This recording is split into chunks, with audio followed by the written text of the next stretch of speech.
तो दोस्तों एक बार फिर आप सभी का यूपीएससी प्रीलिम्स टेस्ट सीरीज 2023 में स्वागत है।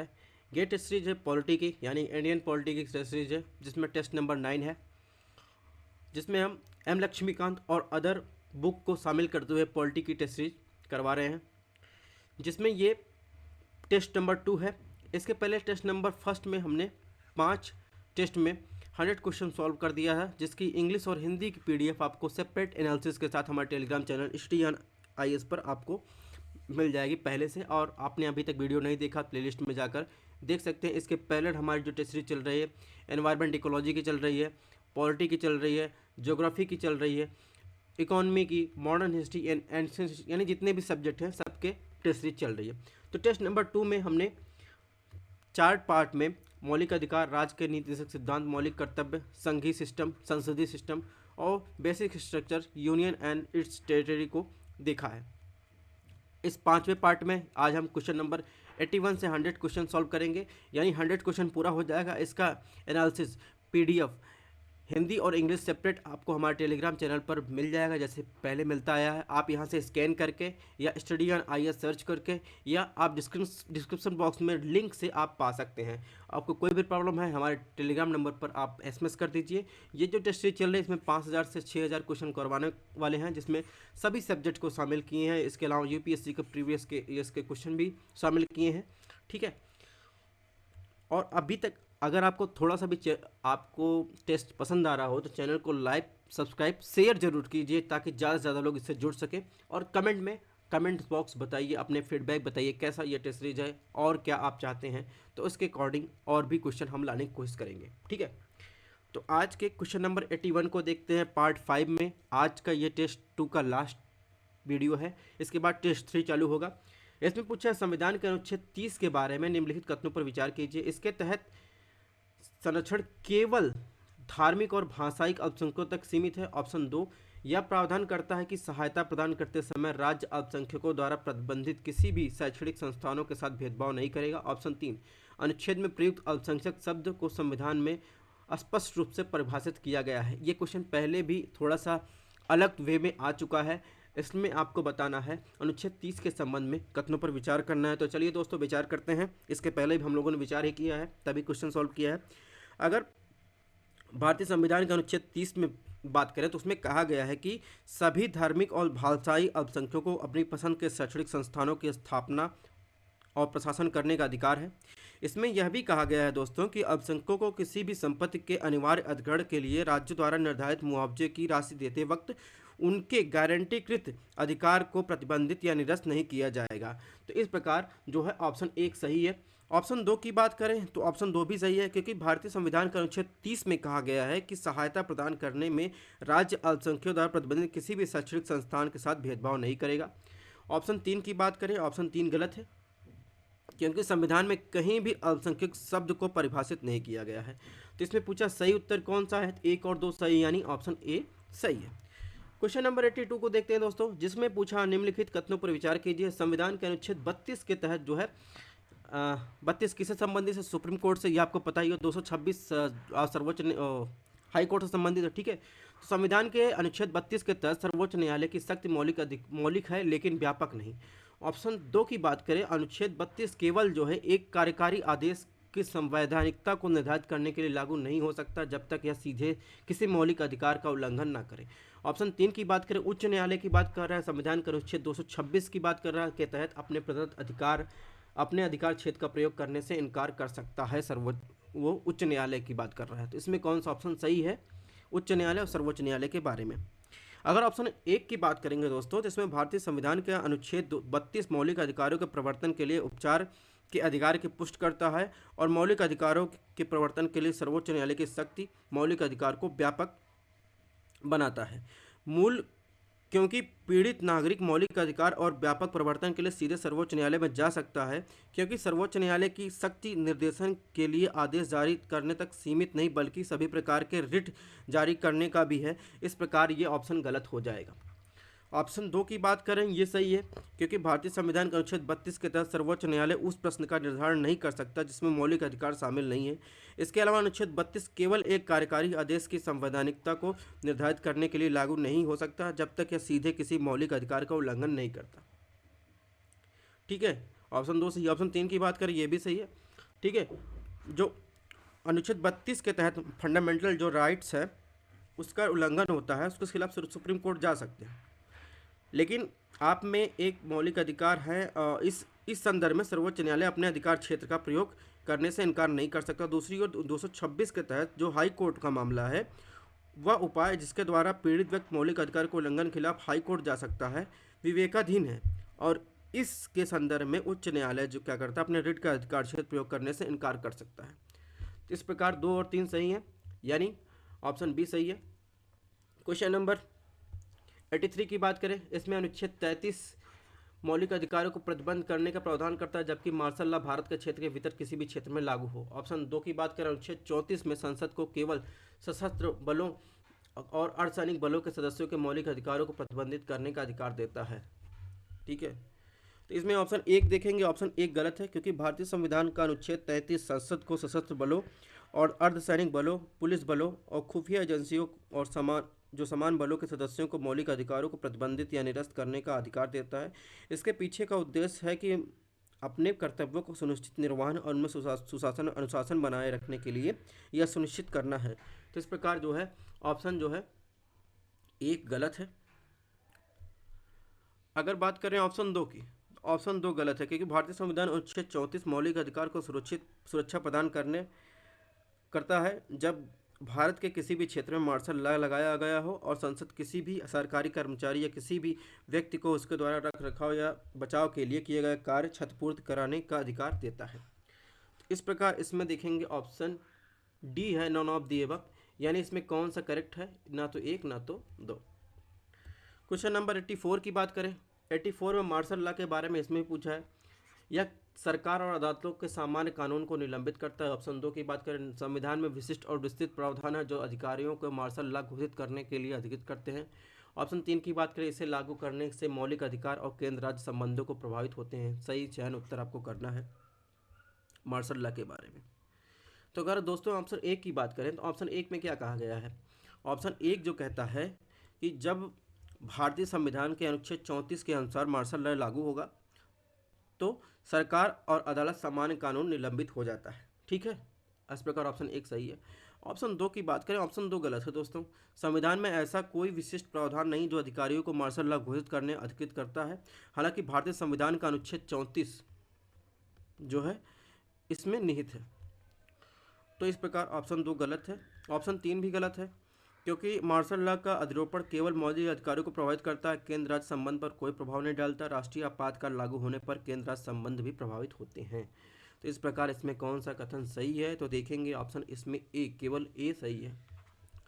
ठीक है, क्वेश्चन नंबर 85 की बात करें, तो भारत का संविधान अनुच्छेद 39 के बारे में पूछा है। यह राज्य को आय, स्थित सुविधाओं और अवसरों का असमानता को कम करने का निर्देश देता है। ऑप्शन 2 की बात की, यह राज्य को सामान्य वस्तुओं के लिए समुदाय के भौतिक संसाधनों को समान वितरण सुनिश्चित करने का निर्देश देता है।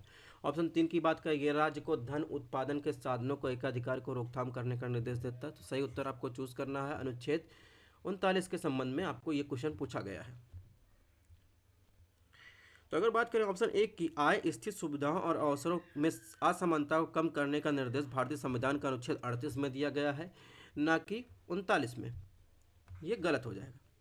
ऑप्शन 2 सही है, ऑप्शन 3 भी सही है। ठीक है, ऑप्शन 2 में ये प्रावधान है कि राज्य सामान्य वस्तुओं के लिए समुदाय के भौतिक संसाधनों वितरण सुनिश्चित करता है। ऑप्शन 3 की बात करें, यह राज्य धन उत्पादन संसाधनों के अधिकार को रोकथाम करने का निर्देश देता है। तो इसमें 2 और 3 सही है, यानी ऑप्शन सी सही है। अगर बात करें क्वेश्चन नंबर 86 की, तो निम्नलिखित में कौन सा प्रावधान राज्य के नीति निर्देशक सिद्धांतों यानी डीपीएसपी का हिस्सा है। ऑप्शन 1, 6 से 14 वर्ष की आयु के बीच के बच्चों को शिक्षा का अवसर। ऑप्शन 2 है देश के समृद्ध सांस्कृतिक विरासत को महत्व देना और संरक्षित करना। ऑप्शन 3 है राष्ट्रीय महत्व घोषित किए गए एक कलात्मक और ऐतिहासिक हितों के स्मारकों, स्थानकों, वस्तुओं की रक्षा करना। इसमें सही कूट आपका प्रयोग करके सही उत्तर आपको चूज करना है। तो जल्दी से बताइए कौन सा सही आंसर होगा। अगर ऑप्शन 1 की बात करें, जो 6 से 14 वर्ष की आयु के बच्चों को शिक्षा देने का अधिकार की बात की गई है, इसके पहले भी हमने इस टेस्ट 2 में कई बार ये कुछ आ चुका है। ये कब लागू हुआ था, 86वें संशोधन द्वारा 2002 में जोड़ा गया था। ठीक है, ये मौलिक कर्तव्य है ठीक है, डीपीएसपी का हिस्सा नहीं, ये मौलिक कर्तव्य के ड्यूटी के अंतर्गत आता है। 86वें संविधान संशोधन द्वारा जोड़ा गया था 2002 में। ठीक है, इस प्रकार ये ऑप्शन गलत हो जाएगा। ऑप्शन 2 भी गलत है, क्योंकि आप देखेंगे मौलिक कर्तव्य का हिस्सा 51A में ये वर्णित है। ठीक है, इस प्रकार ये भी गलत हो जाएगा। ऑप्शन 3 की बात करें, ऑप्शन 3 सही है, क्योंकि डीपीएसपी में अनुच्छेद 49 के तहत जो है ये प्रावधान किया गया है कि भारतीय संविधान का अनुच्छेद 49 राज्य को कलात्मक ऐतिहासिक रुचि के स्मारकों स्थानों वस्तुओं की रक्षा करने का निर्देश देता है। तो ये डीपीएसपी के अंतर्गत आता है। इस प्रकार देखेंगे इसमें कौन सा ऑप्शन सही है, ऑप्शन सी, केवल 3 सही है। क्वेश्चन नंबर 87 की बात करें, डीपीएसपी के बारे में बात किया गया, यानी राज्य के नीति तत्वों के बारे में बात कर रहा है दोस्तों। इसमें ऑप्शन 1 दिया गया है, वे सरकार के प्रदर्शन के लिए एक महत्वपूर्ण दिशा के निर्देश के रूप में कार्य करते हैं डीपीएसपी। ऑप्शन 2 की बात कर रहा है, उनका उद्देश्य राजनीतिक और आर्थिक अधिकार प्रदान करके संविधान के भाग 3 में मूल अधिकारों की रिक्तता को पूरा करना है। ऑप्शन 3 की बात कर रहा है, ये इस कार्यान्वयन के लिए विधायी कार्यवाही की आवश्यकता होती है। कौन सा उत्तर सही है, डीपीएसपी यानी राज्य के नीति सिद्धांत के बारे में। तो अगर बात करें ऑप्शन 1 की, तो ऑप्शन 1 सही है कि राज्य का नीति सिद्धांत सरकार के प्रदर्शन के लिए एक महत्वपूर्ण दिशा निर्देश के रूप में कार्य करता है। एक देश के लोग इन निर्देशों के आलोक में सरकार की नीतियों और कार्यक्रमों की जांच कर सकते हैं। इस प्रकार ऑप्शन 1 सही है। ऑप्शन 2 की बात करें, ऑप्शन 2 गलत है, क्योंकि राज्य का निर्देशक सिद्धांत का उद्देश्य भारतीय संविधान का भाग 3 में सामाजिक और आर्थिक अधिकार प्रदान करने की रिक्तता को भरना है, न कि मूल अधिकारों की बात कर रहा है। तो ये गलत है। अगर बात करें ऑप्शन 3 की, तो ऑप्शन 3 सही है, क्योंकि जो राज्य होता है, राज्य के नीति सिद्धांत होते हैं, वो स्वचालित रूप से लागू नहीं होते। इसके लिए उनको उनके कार्यान्वयन के एक विधायी कार्रवाई की आवश्यकता होती है। तो इसमें कौन सा आंसर सही है, 1 और 3 सही है। तो 1 और 3 कहाँ है, 1 और 3 आपको केवल जो है 1 और 3 बी मिलेगा। आपको एलिमिनेशन मेथड से कर सकते हैं। अगर आपको ऑप्शन 1 सही है तो 1 जहाँ होगा वो ऑप्शन सही है, यानी ऑप्शन सी एलिमिनेट हो जाएगा। 2 गलत है, तो जिसमें 2 ऑप्शन होगा वो एलिमिनेट कर दीजिए। तो 2 किसमें, ए में है और सी में है और डी में है, तो 2 एलिमेंट बचा बी। इस प्रकार से एलिमिनेशन मेथड से भी आप क्वेश्चन सॉल्व कर सकते हैं। क्वेश्चन नंबर 88 की बात करें, इसमें भी अनुच्छेद निम्नलिखित कथनों पर विचार करना है। अनुच्छेद 51A के बारे में विचार करना है संविधान के। ठीक है, consider the following statement regarding the article 51A। Option 1 दिया है, सार्वजनिक संपत्ति को नष्ट करने जैसी राष्ट्र विरोधी और असामाजिक गतिविधियों के खिलाफ चेतावनी के रूप में कार्य करते हैं। ऑप्शन 2 है, वे कानून द्वारा परिवर्तनीय है। ऑप्शन 3 है, वे नागरिकों के लिए प्रेरणा स्रोत के रूप में कार्य करते हैं तथा अनुशासन प्रतिबद्धता की भावना को बढ़ावा देते हैं। 51A की बात कर रहा है। 51A की बात करेंगे तो इसमें ऑप्शन 1 सही है, क्योंकि अनुच्छेद 51A मौलिक कर्तव्य का प्रावधान करता है, यानी फंडामेंटल ड्यूटी को निर्धारित करता है, क्या करना चाहिए नागरिकों को, उनकी ड्यूटी क्या होती है। तो उसमें 42वें संविधान संशोधन द्वारा 1976 से जोड़ा गया 51A फंडामेंटल ड्यूटी। तो संविधान के प्रदान किए गए मौलिक कर्तव्यों में से एक हिस्सा है संविधान का पालन करना, उसके आदर्शों, संस्था, राष्ट्रीय ध्वज, राष्ट्रगान का सम्मान करना। इसलिए कहा जा सकता है कि मौलिक कर्तव्य राष्ट्र विरोधी असामाजिक गतिविधियों जैसे राष्ट्रीय ध्वज को जलाना, सार्वजनिक संपत्ति को नष्ट करना आदि के खिलाफ चेतावनी के रूप में कार्य करता है ड्यूटी। तो इस प्रकार ऑप्शन 1 जो है सही, ऑप्शन 2 भी सही है, ये कानून द्वारा परिवर्तनीय है। मौलिक कर्तव्य कानून द्वारा परिवर्तनीय, इसलिए संसद किसी भी मौलिक कर्तव्य को पूरा करने में विफलता के लिए उचित दंड का प्रावधान कर सकती है। ऑप्शन 3 की बात करें, ऑप्शन 3 भी सही है। ठीक है, वे नागरिकों के लिए प्रेरणा स्रोत के रूप में कार्य करते हैं, अनुशासन प्रतिबद्धता को बढ़ावा देते हैं। इस प्रकार इसमें ऑप्शन डी सही है। क्वेश्चन नंबर 89 की बात करें तो निम्नलिखित में कौन सा प्रावधान संविधान के भाग 4A में शामिल है। ऑप्शन 1 सार्वजनिक संपत्ति की रक्षा और हिंसा से दूर करना, और ऑप्शन 2 भारत के संप्रभुता, एकता, अखंडता को बनाए रखना, उसकी सुरक्षा करना नागरिक का कर्तव्य है। ऑप्शन 3 की बात करें, आधुनिक और वैज्ञानिक तर्ज पर कृषि पशुपालन को व्यवस्थित करना। तो भाग 4 के तहत ये प्रावधान 3 दिए गए हैं, इसमें कौन सा सही है, कौन से प्रावधान इसमें शामिल है। अगर दोस्तों ऑप्शन 1 की बात करें तो सार्वजनिक संपत्ति की बात कर रहा है, वो अनुच्छेद 51A के तहत जो है लाया गया है। अनुच्छेद 51A में देखेंगे, 51A में, ठीक है, अनुच्छेद 51A में जो है ये शामिल किया गया है, तो ये ऑप्शन सही है। ऑप्शन 2 की बात करें, ये भी सही है, ये भी भारतीय संविधान के अनुच्छेद 51A में भारत की संप्रभुता, एकता, अखंडता को बनाए रखना, उसकी रक्षा करना नागरिक कर्तव्य है, यानी फंडामेंटल ड्यूटी की बात की गई है। ये भी फंडामेंटल ड्यूटी के अंतर्गत आता है 51A के तहत। तीसरा भी देखेंगे तो ये अनुच्छेद 48 के तहत आता है। ठीक है, ये डीपीएसपी के अंतर्गत है, ना कि नीति निर्देशक सिद्धांत के अंतर्गत है। तो ये ऑप्शन गलत है, यानी 1 और 2 सही है, तो इसमें ऑप्शन ए जो है सही होगा। क्वेश्चन नंबर 90 को देखेंगे। इसमें किचन कैबिनेट के बारे में बात, निम्नलिखित कथन दिए गए हैं उसके बारे में विचार करना है। ऑप्शन 1 दिया गया है, किचन कैबिनेट संसदीय सरकार की विशेषताओं में से एक है। ऑप्शन 2, सत्ता का एकीकरण राष्ट्रपति सरकार के स्वरूप की विशेषता है। ऑप्शन 3 है, निचले सदन का विघटन राष्ट्रपति शासन की प्रणाली की विशेषता है। सही उत्तर आपको चूज करना है। अगर बात करें दोस्तों किचन कैबिनेट की, तो किचन कैबिनेट अमेरिकी राष्ट्रपति शासन प्रणाली का हिस्सा है। यह केवल एक सलाहकार निकाय है। इसमें एक गैर निर्वाचित विभाग की सचिव शामिल है। उन्हें राष्ट्रपति द्वारा चुना, नियुक्त और हटाया जाता है। यह केवल राष्ट्रपति के प्रति ही जिम्मेदार होता है, ना कि संसदीय सरकार की विशेषता नहीं है। राष्ट्रपति सरकार की जहाँ है वहाँ पे विशेषता है। इस पर ऑप्शन 1 गलत है। ऑप्शन 2 भी गलत है।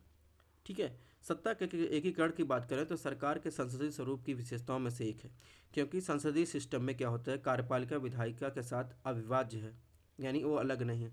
सत्ता का वितरण सरकार के राष्ट्रपति स्वरूप में मिलता है। इस प्रकार ऑप्शन 2 गलत है। ऑप्शन 3 की बात करें, ऑप्शन 3 भी गलत है। निचले सदन का विघटन सरकार का संसदीय स्वरूप की विशेषताओं में से एक है, क्योंकि निचले सदन यानी लोकसभा को राष्ट्रपति द्वारा प्रधानमंत्री की सिफारिश पर भंग किया जा सकता है। इसमें none of the above answer होगा, यानी तीनों सही नहीं है। सत्ता का एकीकरण संसदीय सिस्टम का भाग है। क्वेश्चन नंबर 91 को देखते हैं दोस्तों। 91 में क्या पूछा गया है, निम्नलिखित में कौन सा सरकार की संसदीय प्रणाली का दोष है। तो उसके दोष के बारे में पूछा गया है, संसदीय सिस्टम के बारे में। तो ये क्वेश्चन आ चुका है, संसदीय सिस्टम क्या में क्या क्या शामिल होता है, ये आपको डिफ्रेंशिएट ध्यान रखना है। इसके बाद जो भी लेक्चर होंगे वो इम्पॉर्टेंट होंगे पार्टी के दृष्टि से, ये भी इम्पॉर्टेंट है। ऑप्शन 1 की बात करें, मंत्रिमंडल की तानाशाह, अनुभवहीन लोगों की सरकार, शक्तियों का पृथक्करण, अस्थिर सरकार। ये बैक ईयर के क्वेश्चन से मॉडिफाई करके शामिल किया गया है। ऑप्शन 1 की बात करें, जो कैबिनेट की तानाशाही सरकार की संसदीय स्वरूप के दोषों में से एक है, क्योंकि जब सत्ताधारी दल संसद में पूर्ण बहुमत प्राप्त कर लेता है तो कैबिनेट निरंकुश हो जाता है, लगभग असीमित शक्तियां प्राप्त कर सकता है। इस प्रकार कैबिनेट की मंत्रिमंडल की तानाशाही शुरू हो जाती है। ऑप्शन 2 भी सही है। अनुभवहीन सरकार संसदीय सरकार का स्वरूप के दोषों में से एक, क्योंकि मंत्री अपने क्षेत्रों के विशेषज्ञ नहीं होते। ऑप्शन 3 की बात करें, ऑप्शन 3 भी गलत है, 3 गलत है, 3 भी नहीं, 3 गलत है। सरकार का संसदीय स्वरूप सत्ता के संलयन पर आधारित होता है, सत्ता के पृथक्करण के खिलाफ है। ऑप्शन 4 की बात करें, 4 सही है, क्योंकि संसदीय सरकार दोषों में से यह एक है कि स्थिर सरकार गारंटी प्रदान नहीं करता। तो इस प्रकार देखेंगे, इसमें ऑप्शन सी सही है, 1 2 4। तो संसदीय सरकार की विशेषताओं को आपको ध्यान रखना है। राष्ट्रपति सरकार की विशेषताओं में स्थिर गवर्नमेंट मिलती है, सेपरेशन ऑफ पावर दिखता है कार्यपालिका विधायिका के प्रति। 92 की बात करें, सरकार का एकात्मक यानी यूनिटेटरी स्वरूप के बारे में निम्नलिखित कथनों में कौन सा कथन सही है। ऑप्शन 1, संविधान हमेशा लिखित रूप में होता है। ऑप्शन 2, सभी शक्तियां राष्ट्रीय सरकार में नियुक्त होती हैं। ऑप्शन 3, न्यायपालिका हमेशा स्वतंत्र होती है। सही उत्तर आपको चूज करना है सरकार के एकात्मक स्वरूप के बारे में। अगर एकात्मक स्वरूप की बात करें तो यह आवश्यक नहीं है कि एकात्मक सरकार में संविधान लिखित हो।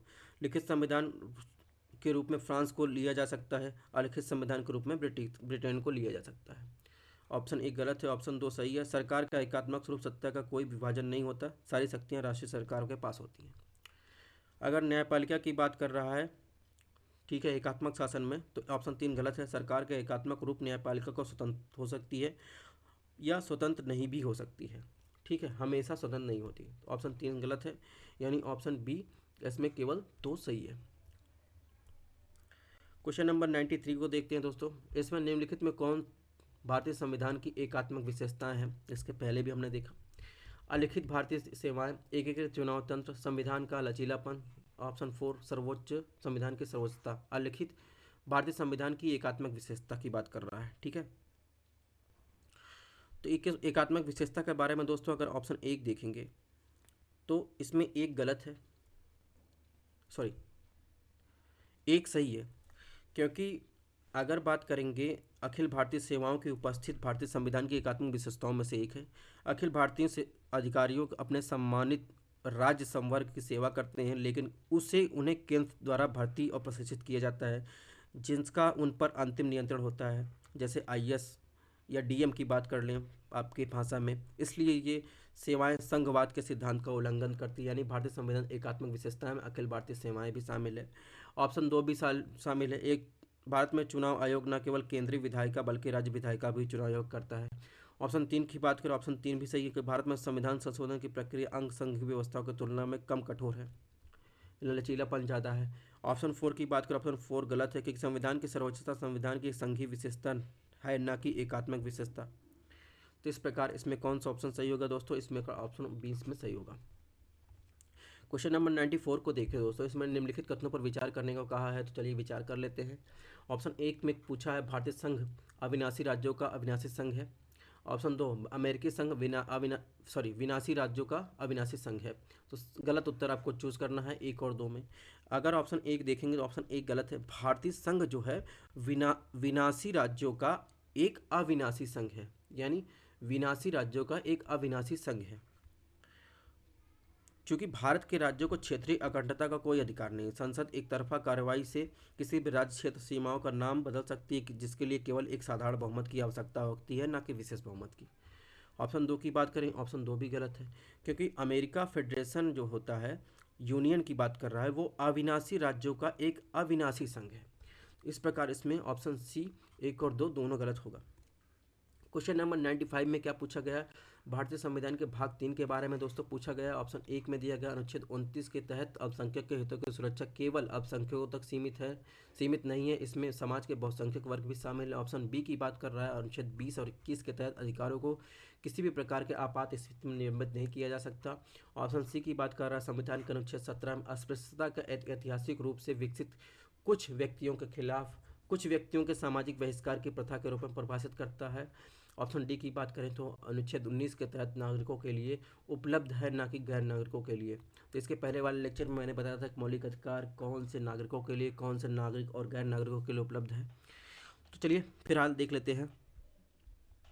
अगर विकल्प ए की बात करें तो विकल्प ए सही है। अनुच्छेद 29 के तहत अल्पसंख्यकों के हितों की सुरक्षा केवल अल्पसंख्यकों तक सीमित है, इसमें बहुसंख्यक नहीं शामिल है।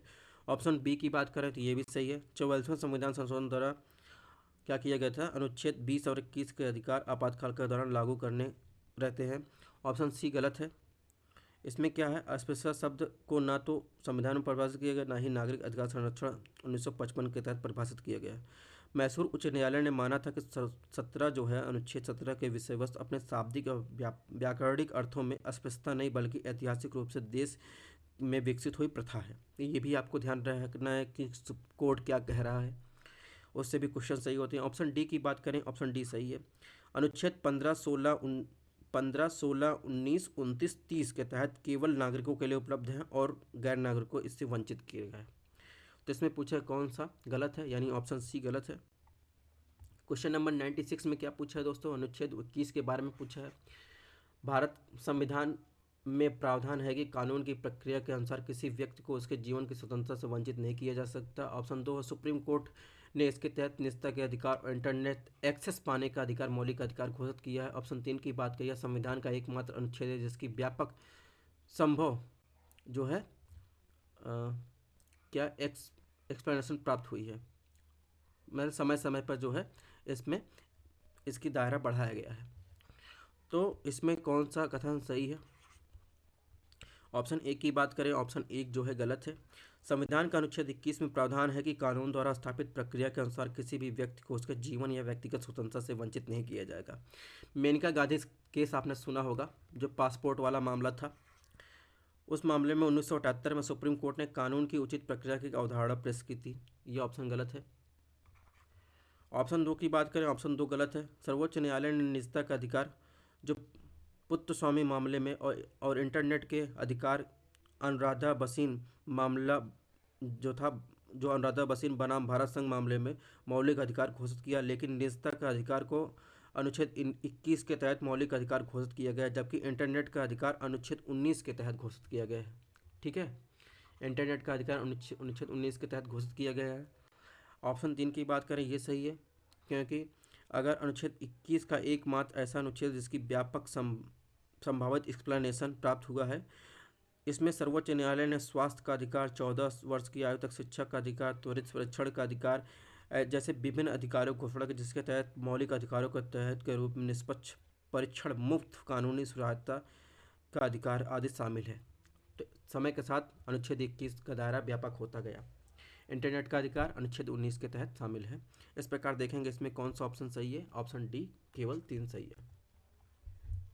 अगर बात करें क्वेश्चन नंबर 97 में, तो इसमें डीपीएसपी यानी राज्य के नीति निषेध सिद्धांतों के बारे में बात किया गया है। इसमें कौन सा ऑप्शन गलत है। ये सिद्धांत देश के शासन में मौलिक है।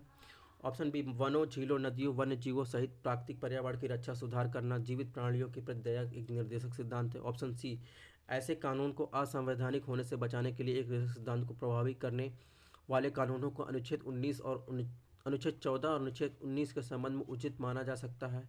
ऑप्शन डी है, वे स्पष्ट रूप से न्यायपालिका को कार्यपालिका से अलग करने का निर्देश देते हैं। राज्य के नीति सिद्धांतों के बारे में कौन सा गलत है, ये आपको बताना है 97 में।